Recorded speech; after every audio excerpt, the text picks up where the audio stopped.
Everything's coming up Peter Parker for everyone's favorite web slinger, but will a face from his past affect our hero's future? Well, let's hop on into the Amazing Spider-Man issue number 2 and find out. Alrighty then, so as we join the book, Peter Parker is on cloud 9. It seems like he finally knows where he's going in life. He's happy, and even D-list villains like Man Mountain Marco and the Ringer can see it. That's because, well, he's in love all over again, with Mary Jane in fact. Yep, these two star-crossed lovers are back together and everything is right with the world. Well, maybe not everything is right in Peter Parker's world. He's still fighting to try and get back his doctorate after everyone believed that he plagiarized a work from Dr. Octopus, when in fact it was way more complicated. The university actually seems to be going easy on him and is allowing Peter to come back to work to regain his doctorate, and that's because of the good word put in for our hero by none other than Curt Connors the Lizard. I mean, after all, Peter was his old teaching assistant, right? How the hell does a repeat supervillain like Connors get a job at a reputable university like this? Well, that's a long story. For one, he's tenured and the American education system is just that kind of messed up, but 2, he also managed to sign over a bunch of very valuable patents to the school, and 3, and most importantly, he's now rocking an adamantium-laced inhibitor chip that allows him to switch back and forth from lizard to human, and it paralyzes him if he tries to attack anybody. Peter admits this isn't the first time Connors made it look like he was going on the straight and narrow only to have a backslide into lizarddom, but he truly does want to believe his friend this time, especially when Connors says that it was his idea to give him a second chance because, well, he knows full well what it's like to have your name dragged through the mud in the media and really needing a chance to redeem yourself. Peter will be in Connors' accelerated class, of course, and he hopes that he can sweeten the deal by showing Peter what he's working on now, a very special project that Peter has a very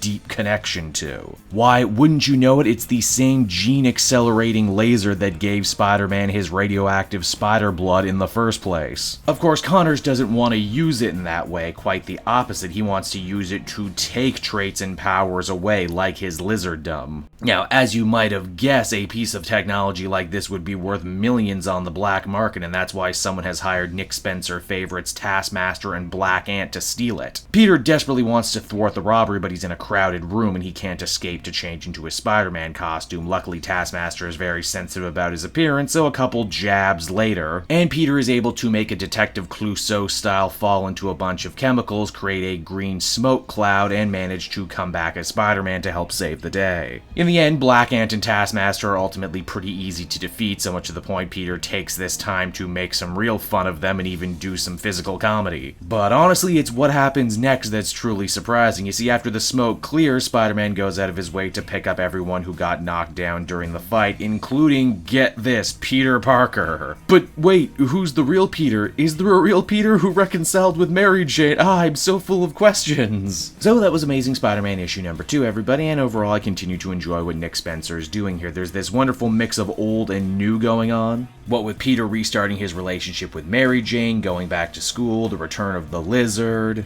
On top of that too, everything is just really funny. Nick Spencer is a quick-witted guy and his jokes always seem to land with me. Overall, I'd give this one another 8 out of 10 and I can't wait to see where they go next with it. Hey there everyone, it's your old pal Cape Joel again, thanking you so much for watching to the end of the video. I hope you enjoyed it, and if you did, why not check out some more content from my channel. Then you can follow me on Twitter and Facebook at Cape Joel, so you're always up to speed on what I got coming out next. And hey, if you really like what I do, you could become a patron. Patrons get exclusive access to videos and content before anyone else, and they can do so for as little as $1 a month. And with that, everyone, I will bid you adieu, and I will be back again with more comic content that smacks of greatness. Bye-bye, everyone.